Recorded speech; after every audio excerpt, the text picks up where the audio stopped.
This is Newcap News with Brian Lentz. Well, sometimes the harshness of the winter season causes us to miss the natural beauty that exists in this region. For two local sisters, their passion project became a chance to give people a look at their surroundings. Josh Ryan has more on a new exhibit inspired by the prairies. Kira Stefanik has wanted to create a book for a long time, but it took an old piece of mail to get her to team up with her sister Della. One year I wrote myself a letter, and I got the letter in the mail, and it was like, I hope you did this, I hope you did this, and I remember getting it and being like, oh my goodness, like I did some of the things, but not all of them.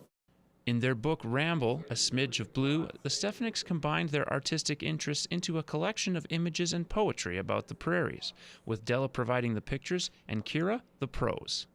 She put together all of her favorite photos, and I put together a compilation of my poetry from the past 5 or more years. It's a perfect match for the LCSE, with 2 other prairie-themed exhibits coming this month. It's local history, it's perfect for this area, and it's something that everyone here can connect to. Stefanik says their work is about the sense of adventure that you find out on the highway, dirt roads, and endless fields. To kind of cherish the unknown and take the road less traveled and, dare to go down the dirt road. It's also part of a wave in the past few years of people from Alberta and Saskatchewan celebrating their heritage. We're so proud of our industries, and we've become more proud of just what we have to offer here, and we just really wanted to be a part of that. So far, the exhibit has connected with Lloydminster residents. Admissions are up this month from what they normally are, which is super exciting and tells us that this is something that people are really interested in and something that they're really keen to see. And now the sisters are looking to see if traveling exhibit organizations like OSAC would take on Ramble as well. Della and Kira are hoping that this is something that they'll be interested in so that their book and their exhibit gets a larger scope of interest. Josh Ryan, Newcap News. Well, one of the SPCA's longest residents is in the adoption spotlight this week. Alan is a cat who has been in the shelter for more than 100 days.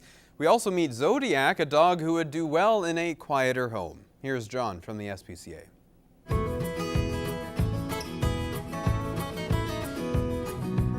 This bundle of love is Alan. Alan and his brother Edgar are currently our longest residents. They've been at the SPCA for 100 days. Although a little shy, Alan is a very inquisitive cat. He loves to play with all kinds of toys, but he's particularly fond of laser pointers and toy mice. When he's not playing, he's curled up in his favorite box grabbing a quick cat nap. Alan just needs a quiet home that will give him time to adjust to his new surroundings. But in the end, you will have a loving companion for years to come. Be sure to stop by the SPCA and meet this adorable fellow today. Zodiac is a shy little lady that arrived at the SPCA on October 30th, shortly after giving birth to 10 puppies. The puppies have all been adopted, so now it's Zodiac's time to find her forever home. Zodiac is a little nervous around new people at first, so she will need a quiet home with older children, as the little ones will be too overwhelming for her. However, with slow interactions and a few delicious treats in your hand, she will start to warm up to you. Once she's got to know you, you'll have a very loving and loyal companion who will never leave your side. This is one very special girl you just have to meet. So what are you waiting for? Stop by the SPCA and meet Zodiac today.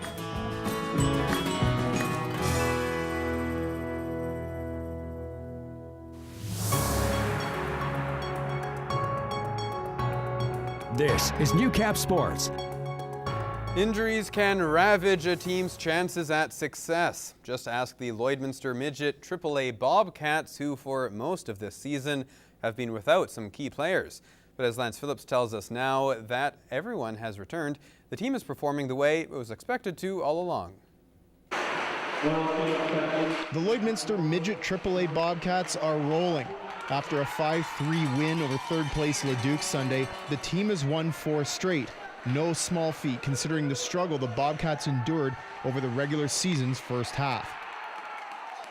Before we got on this 4-game winning streak, the 3 games leading up to it, we were playing real well, and it all started when we got our full team back. And those first 3, we didn't get the wins, and then we just kept at it, and now we're starting to get the results.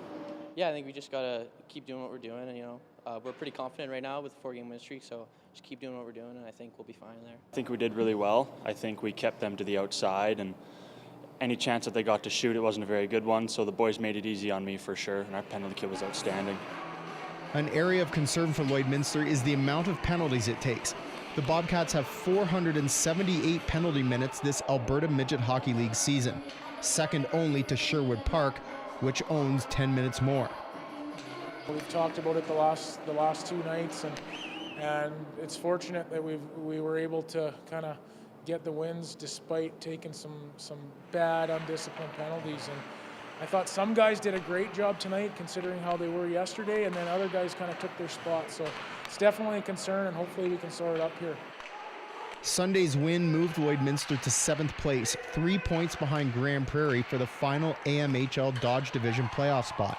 And if the last few weeks are any indication, the Bobcats have proved they're competitive enough to play with the league's top teams.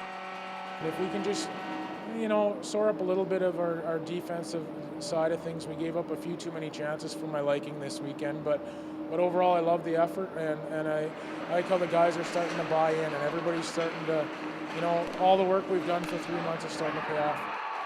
Lance Phillips, Newcap Sports, Lloydminster.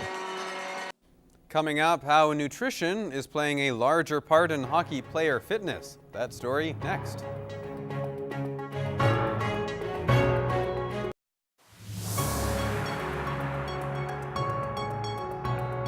This is Newcap Sports. In this week's Beyond the Boards, Eric Friesen shows us how nutrition has become a primary focus for hockey players.